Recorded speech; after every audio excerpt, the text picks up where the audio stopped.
95 இடங்களை வந்துட்டு விஜய் அவர்கள் ஜெயிச்சிருவாரு அப்படிங்கிற மாதிரி போடுறாங்கல்ல. 95 இடங்கள்ல அவர் முதல்ல போட்டியிடுவாரான்னு பார்ப்போம். இல்ல 2016ல நாம் தமிழர் கட்சி போட்டியிடும் போது நாம் தமிழர் மேலேயே இதே விமர்சனம் தானே வச்சிருப்பாங்க. நாம் தமிழர் 234 இடங்கள்லயும் வேட்பாளரை போட்டு காமிச்சாங்கல்ல. மக்கள் வந்துட்டு அவர் வரும்போது நல்ல ஒரு ஃபேமோட தாங்க வந்தாரு. அவர் பேசுறாரு, என்ன பேசுறாருன்னு புரியல, கொள்கை சொல்றாரு, கொள்கை புரியல. அவருடைய கட்சி சார்ந்த நபர்கள் எப்படி இயங்குறாங்கிறத பாக்குறாங்க, கட்சியை சார்ந்த தொண்டர்கள் எப்படி இயங்குறாங்கிறத பாக்குறாங்க, எவ்வளவு கட்டுக்கோப்பா இருக்கிறாங்களா இல்லையாங்கிறத பாக்குறாங்க. இதையெல்லாம் மக்கள் வந்துட்டு கணக்கில் எடுத்துக்கொண்டே இருக்கிறாங்கல்ல. இப்படிதான் சொன்னாங்க. அண்ணாமலை வந்துட்டு 2வது இடத்துக்கு வந்துட்டாரு, 3வது இடத்துக்கு வந்துட்டாரு அப்படின்னாங்க. அண்ணாமலை நீ கட்சியிலே இல்ல, ஓரம் கட்டிட்டாங்க. என்ன பண்றது இப்போ வந்துட்டு கருத்து கணிப்புங்கிறது இப்பயே பொய் ஆயிடுச்சு. தேர்தல் கூட வரணுங்கிற அவசியம் இல்லை, இப்பயே பொய் ஆயிடுச்சு. என்ன பண்ணுவீங்க இப்போ? ரொம்ப கஷ்டம் ப்ரோ. இந்த முறை திமுகவினுடைய வாக்கு சதவீதம் மிகப்பெரிய அளவுல சரியும். அது எல்லாருக்கும் தெரியும். ஏன்னா அவர்களுக்கு இருக்கக்கூடிய ஆன்டி இன்கம்பரன்சி அவ்வளவு தூரம் இருக்கு, அவர்கள் செய்யக்கூடிய ஊழல் அவ்வளவு தூரம் மலிஞ்சு கிடக்கு, அவர்களுடைய அதிகார துஷ்பிரயோகங்கிறது அவ்வளவு தூரம் இருக்கு. அதான் திராவிட மாடல். அதை நடத்தக்கூடிய வழி நடத்தக்கூடிய ஐயா ஸ்டாலினை நோக்கி அவர்களால் கேள்வி கேட்க முடியல. இங்க ஊழல் பேர் வழி என்று சொல்லிக்கொண்டு இங்க அத்தனை இடங்களையும் ஊழல், ப்ளீச்சிங் பவுடர்ல தொடங்கி பாலம் கட்டினா 1 மாசத்துல இடிச்சிட்டு போகும்போது அவ்வளவு தூரம் ஊழல் செய்யக்கூடிய கட்சியை நோக்கி இவர்களால் கேள்வி கேட்க முடியல. அண்ணன் திருமாவளவனையோ இல்ல மற்றவர்களையோ நாங்கள் வந்துட்டு விமர்சனம் செய்யாமல் கடந்து போறதுக்கு காரணம் என்னன்னு பாத்தீங்கன்னா எங்களுக்கு அண்ணன் இருக்கக்கூடிய கட்டளை. அண்ணன் மட்டும் அப்படி சொல்லல அப்படின்னாக்க உங்களுடைய இதெல்லாம் நார கிழிச்சு முகத்திரையெல்லாம் கிழிச்சு என்னங்கிறத தொங்க விட்டுருவோம். Meenakshi Faculty of Occupational Therapy. Admissions open for BOT and MOT. Apply now. மூட்டுகளில் வலியா, சிறிய மூட்டுகளில் விரைப்புத்தன்மை உள்ளதா, மூட்டின் இயக்கம் குறைந்து காணப்படுகிறதா, அறுவை சிகிச்சை இல்லா குணம், ஆயுட்கால நிவாரணம். Doctor Srivarma PCR Orthocare oil. Summer holidays வந்தாச்சு, நம்ம ஜிடி ஹாலிடேஸும் வந்தாச்சு. GT holidays, South India's #1 travel brand. சமீபத்துல மும்பையை சேர்ந்த ஒரு தனியார் நிறுவனம் ஒரு சர்வே எடுத்திருக்காங்க. அந்த சர்வேல வந்து அடுத்த முதலமைச்சரா யார் வருவாங்க, இல்ல அடுத்த தேர்தலில் யார் அதிக சீட்ஸ் வின் பண்ணுவாங்க அப்படின்றதுல விஜய் அவர்கள் தான் முதலிடத்துல இருக்காரு. 95 to 105 சீட்ஸ் வரதுக்கான வாய்ப்புகள் இருக்கு. 2வது இடத்துல திமுக 85ல இருந்து 95 வரைக்கும் சீட்ஸ் வரதுக்கான வாய்ப்பு இருக்கு. 3வது இடத்துல அதிமுக, 4வது இடத்துல தான் நாம் தமிழர் கட்சி இருக்காங்க. சர்வே வருதுல நான் இப்போ உங்களுக்கு சொல்றேன், இந்த சர்வே எல்லாம் எடுத்தாங்கல்ல, இதை வந்துட்டு நான் இப்போ உங்களுக்கு சேலஞ்சாவே வைக்கிறேன். ஓகேவா? 95 இடங்களை வந்துட்டு விஜய் அவர்கள் ஜெயிச்சிருவாரு அப்படிங்கிற மாதிரி போடுறாங்கல்ல. 95 இடங்கள்ல அவர் முதல்ல போட்டியிடுவாரான்னு பார்ப்போம். இதை நான் உங்களுக்கு இன்னைக்கு சேலஞ்சா வைக்கிறேன். 95 இடங்கள்ல விஜய் அவர்கள் அவருடைய கட்சி போட்டியிடுமா அப்படிங்கிற கேள்வியை நான் முன் வைக்கிறேன். அவங்க போட்டியிடும்னு இப்ப சொல்லட்டும், யாராவது ஒருத்தங்க சொல்லட்டும். 95 இடங்களை பெற்று அவர்கள் போட்டியிடுவார்களா அல்லது 234லயும் போட்டியிடுவார்களா அப்படிங்கிற கேள்வி. குறைச்சல மதிப்பிடல, நான் அவர்களுடைய அரசியலை வந்துட்டு கணிக்கிறேன். அவங்க எங்க போய் நிப்பாங்க அப்படிங்கறத கணிக்கிறேன். எனக்கு தெரிஞ்சு அவர்களுடைய என்னுடைய அரசியல் புரிதலை வைத்து நான் சொல்லும்போது அவர்கள் அதிமுக கூட்டணிக்குள் சரணடைவார்கள். அதுல 25ல இருந்து 30 சீட்டு தான் அவங்களால போட்டியிட. நீங்க பாருங்கிறேன், நீங்க பாருங்க. நான் இப்போ உங்களுக்கு ஒரு ஊடகத்தின் வாயிலாக நான் சொல்றேன்ல, இது என்னவா நடக்குதுங்கறத பின்னாடி பார்க்க தானே போறோம். 26 தேர்தல்ல நாம் தமிழர் கட்சி போட்டியிடும் போது நாம் தமிழர் மேலேயே இதே விமர்சனம் தானே வச்சிருப்பாங்க. நாம் தமிழர் 234 இடங்கள்லயும் வேட்பாளரை போட்டு காமிச்சாங்கல்ல. நீங்க போடுங்கங்கறோம். நீங்க போட்டுட்டாக்க நான் வந்துட்டு என்னுடைய பேச்சை நான் வந்துட்டு உங்களுக்கு வந்துட்டு பின் எடுத்துக்கொள்றேன் இல்லையா? ஆனா நீங்க போட்டு ஜெயிச்சிட்டீங்கன்னா, அதாவது 234 தொகுதியிலையும் நீங்க போட்டுட்டீங்கன்னா நீங்க சொல்லலாம் அவர் 90 சீட்டு ஜெயிப்பாருங்க, 100 சீட்டு ஜெயிப்பாருங்கிற கணக்கெல்லாம் சொல்லலாம். அவர் இன்னும் போட்டியே போடலையே. இன்னை வரைக்கும் சொல்லி இருக்கிறாரா 234 தொகுதிகளிலும் நாங்க போட்டியிட போறோம்ங்கறத சொல்லி இருக்கிறாரா? இல்ல இவர்கள் எங்கள் கூட்டணி, அதை சொல்லி இந்த கூட்டணி எல்லாம் நாங்க வந்துட்டு சேர்த்திருக்கிறோம், அதனால எங்கள் பலம் பெருகி இருக்குங்கிறத சொல்லி இருக்காரா? இது எதுவுமே இல்லாம ஒரு கருத்து கணிப்பை நீங்க போடுவீங்கன்னா என்ன அர்த்தம்? அவரே சொல்லல நான் இன்னும் 234 தொகுதியில நான் வந்துட்டு போட்டியிட போறேங்கிறதே அவர் சொல்லல. இப்படிதான் சொன்னாங்க. அண்ணாமலை வந்துட்டு 2வது இடத்துக்கு வந்துட்டாரு, 3வது இடத்துக்கு வந்துட்டாரு அப்படின்னாங்க. அண்ணாமலை நீ கட்சியிலே இல்ல, ஓரம் கட்டிட்டாங்க. என்ன பண்றது இப்போ? இப்போ வந்துட்டு கருத்து கணிப்புங்கிறது இப்பயே பொய் ஆயிடுச்சு. தேர்தல் கூட வரணுங்கிற அவசியம் இல்லை, இப்பயே பொய் ஆயிடுச்சு. என்ன பண்ணுவீங்க இப்போ?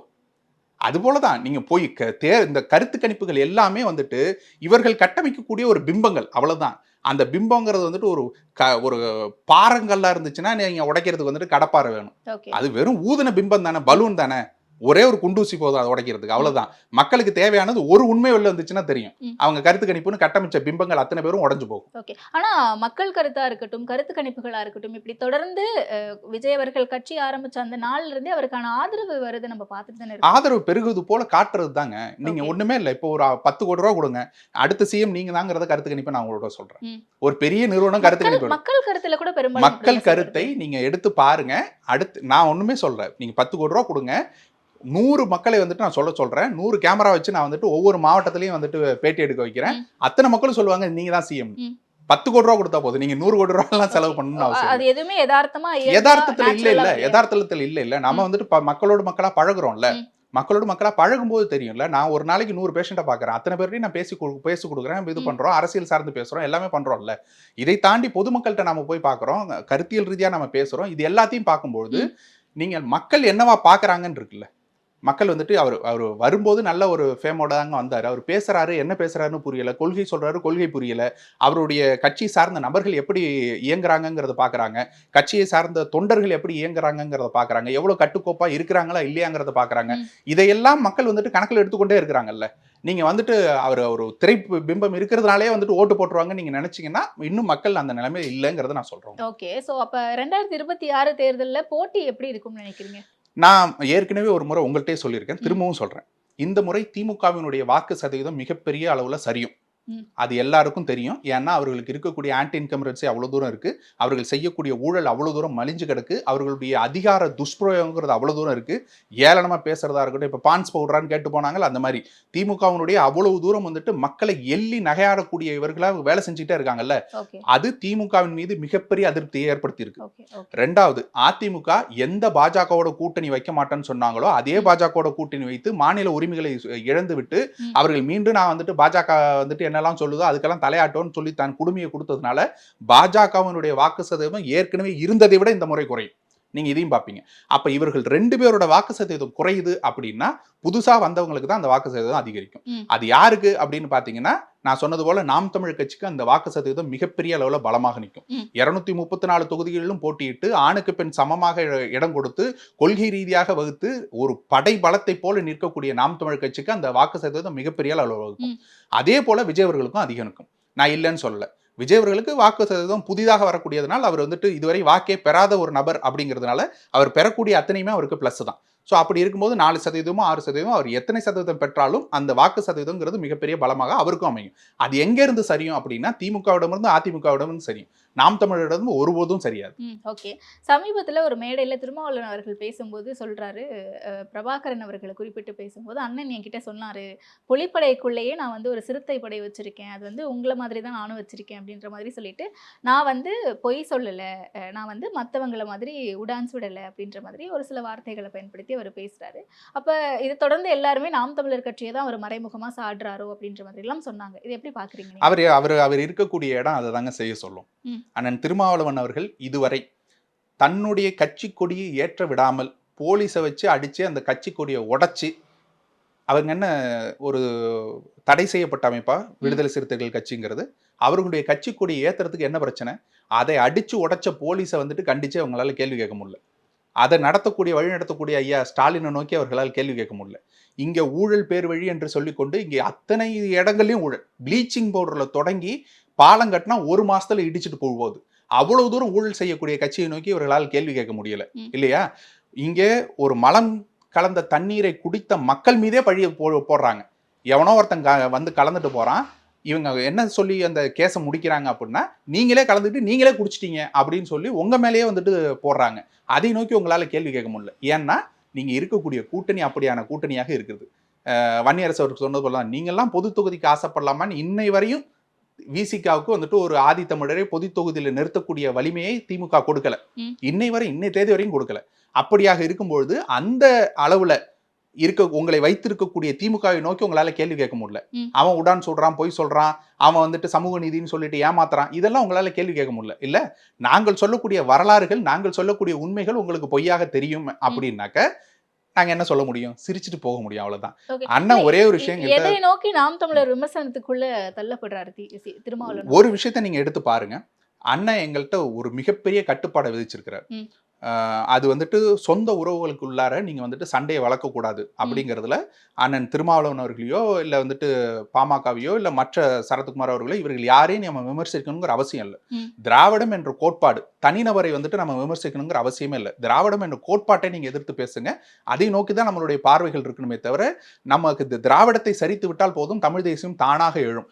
அதன் பிறகு இவர்கள் கட்டுப்பட்டு இருக்கக்கூடிய நிலைமை இல்லாமல் அவர்களும் விடுதலை அடைவார்கள். அப்ப அவர்களும் சுதந்திரமாக பேசுவார்கள். சூழல், அப்படிப்பட்ட நிலையை நாம உருவாக்குவோங்கிறது தான் அண்ணன் சீமான் கொண்டு வந்திருக்கக்கூடிய எங்களுக்கு இருக்கக்கூடிய கட்டளை.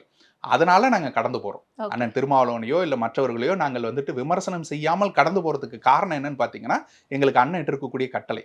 அண்ணன் மட்டும் அப்படி சொல்லல அப்படின்னாக்க உங்களுடைய இதையெல்லாம் நாரா கிழிச்சு முகத்திரையெல்லாம் கிழிச்சு என்னங்கிறத தொங்க விட்டுருவோம். இருந்தாலும் மரியாதை நிமித்தமாக எங்களுடைய அண்ணன் திருமாவளவன் அவர்கள் அதனால விமர்சனம் செய்யாமல் கடந்து போறோம். அந்த மரியாதையை அவர்கிட்ட இருந்து எதிர்பார்க்கிறோம். Okay. மாறாக உங்க முதலாளி சொல்றாரு எங்களுக்கு இதெல்லாம் செஞ்சாதான் சீட்டு கொடுப்பேன்னு சொல்லாரு, நீங்க செஞ்சு கொண்டே இருப்பீங்க. இல்ல அது நாம் ரொம்ப தமிழர் கடுமையா தெரியலையா முதலாளி? உறுதியாக நீங்க உங்க முதலாளி தான், வேற என்ன, நீங்க அவருக்கு எதிராக நீங்க ஏதாவது பேசியிருந்தீங்கன்னா சொல்லலாம். சமூக நீதிக்காக நீங்க பேசியிருக்கீங்கன்னு நாங்க சொல்லலாம். அது எதையுமே செய்யாமல் நீங்க வந்துட்டு இதை செஞ்சு கொண்டே இருப்பீங்கன்னாக்க ஓரளவுக்கு தான் எங்களையும் அண்ணனால கட்டுப்படுத்த முடியும். அப்ப நாங்கள் எங்களுடைய விமர்சனத்தை நேர்மையான முறையில வைப்போம். Okay. உண்மையாக நீங்க என்னெல்லாம் பேசியிருக்கீங்களோ, உண்மையாக என்ன நடந்திருக்குதோ அதை எடுத்து வைப்போம். எதுவுமே தெரியாம நாங்க வந்துட்டு நீங்க போய் சொல்றீங்கன்னு நாங்க சொல்ல மாட்டோம். நீங்க எங்க கொண்டு போய் கை கொடுத்தீங்க, நீங்க என்ன பேசுனீங்க, எங்கெல்லாம் வந்தீங்கிறத புட்டு நாங்களும் வைப்போம். எங்களுக்கும் அது தெரியும். அப்படியான ஒரு அரசியலை நாங்கள் செய்ய விரும்பவில்லை. அதை நோக்கி நாங்கள் நகரவில்லைங்கிறதுனாலேயே அதை நீங்க அட்வான்டேஜா எடுத்துக்க கூடாதுங்கிறத அண்ணனுக்கு நான் வந்துட்டு தெளிவாக சொல்லணும்னு விரும்புறேன். ஓகே. ஆனா அடுத்த ஆண்டு இந்நேரம்லாம் தேர்தல் முடிஞ்சிருக்கும்னு நம்புறேன் நானு. ஸோ இடைப்பட்ட இந்த ஓராண்டு காலம் கூட இல்ல. இதுக்கப்புறம் தான் மேடை பேச்சுக்களா இருக்கட்டும், பிரச்சாரங்களா இருக்கட்டும், ஒவ்வொரு கட்சியையும் ஒவ்வொருத்தர் சாடுறது, தனிநபர் தாக்குதல் அப்படிங்கிறது அதிகமா இருக்கும். எப்படி சமாளிக்க போறீங்க இதெல்லாம்? நாங்க தனிநபர் தாக்குதல் எல்லாம் வந்துட்டு கடந்து போயிட்டே இருப்போங்க. நீங்க என்ன வேணா சொல்லுக்கோங்க. நீங்க அண்ணன் சொன்னது அத்தனையும் பொய்யின்னாங்க. மீண்டும் நிரூபிச்சுட்டே வருது. அவர் என்னெல்லாம் சொல்லி இருக்கிறாரோ அது அத்தனையும் உண்மை என்று புலிகளே வந்து சொல்றாங்க. கூட இருந்து பார்த்தவங்க வந்து சொல்றாங்க. இல்ல அவர் செஞ்சதெல்லாம் தவறு அப்படின்னாங்க. அவர் செஞ்சதெல்லாம் சரிங்கிறது மீண்டும் நிரூபிக்கப்படுது. அவர் எடுத்து வைக்க கொள்கைகள் தவறு அப்படின்னாங்க. அதெல்லாம் மீண்டும் நிரூபிக்கப்படுது. வேற ஒரு மாநிலத்துல அதை செஞ்சு முடிச்சிடுறாங்க. அண்ணன் சொல்லிட்டு போறாரு, அது இன்னொரு மாநிலத்திலயோ இன்னொரு நாட்டிலயோ செஞ்சு முடிச்சிடுறாங்க. அதை எங்கள் கட்சியினர் வந்துட்டு படமாக எடுத்து போட்டு இங்க பாடுறாங்க, ஏற்கனவே நடந்து கொண்டு இருக்குது அப்படிங்கறதெல்லாம் எடுத்து கொண்டு போயிட்டே இருக்காங்க. அண்ணன் வைக்கக்கூடிய கருத்துக்களை இவர்கள் பொய் என்று சொல்லிக்கொண்டோ இல்ல மற்ற இடங்களை வந்துட்டு மாறி பேசுறாருனோ இவர்கள் பொய்களை கட்டமைக்கலாம்னு நினைப்பாங்க. அது எல்லாத்தையும் நாங்க உடைச்செறிவோம். தனிநபர் தாக்குதல்களுக்கு கட்சியினுடைய அடுத்த கட்ட தலைவர்கள் எல்லாரையும் இவங்க வந்துட்டு ஆட்படுத்துவாங்க. அது எல்லாத்தையும் நாங்க உடைச்செறிவோம். நாங்கள் ஒரு விஷயத்தை உறுதியா சொல்றோம். தனிநபர் தாக்குதல்கள் நாம் தமிழ் கட்சி ஈடுபடாது. குறிப்பாக நாம் தமிழ் கட்சியில் இருக்கக்கூடிய கண்ணியமிக்க பேச்சாளர்கள் யாருமே வந்துட்டு தனிநபரை தாக்கி நீ இதை செஞ்சுட்ட, உன் உடம்பு இப்படி இருக்கு பாத்தியா, உன் உருவம் இப்படி இருக்கு பாத்தியா, இது எல்லாத்தையும் நாங்க வந்துட்டு தவிர்க்கணுங்கிறதுல உறுதியா இருக்கிறோம். அதை நோக்கி நாம் தமிழ் கட்சி நிச்சயமாக பயணிக்கும். அது நீங்க இந்த தேர்தலில் பார்ப்பீங்க. நாங்க கருத்தியல் ரீதியாக ஒரு விதையை விதைச்சு கொண்டு இருக்கிறோம். மக்கள் மத்தியில இப்படியான வந்துட்டு ஒரு அரசியல் தேவையா இல்லையா, தமிழ் தேசியமா திராவிடமா, இந்த இரண்டு சித்தாந்தங்களுக்கிடையே நடக்கக்கூடிய போராக இந்த 26 தேர்தல் மாறும். நீங்க பாப்பீங்க. நிச்சயமா 26 களம் எப்படி இருக்கும்னு பொறுத்திருந்து பார்ப்போம். நேரத்திற்கு நன்றி சார். நன்றி. Meenakshi Faculty of Occupational Therapy. Admissions open for BOT and MOT.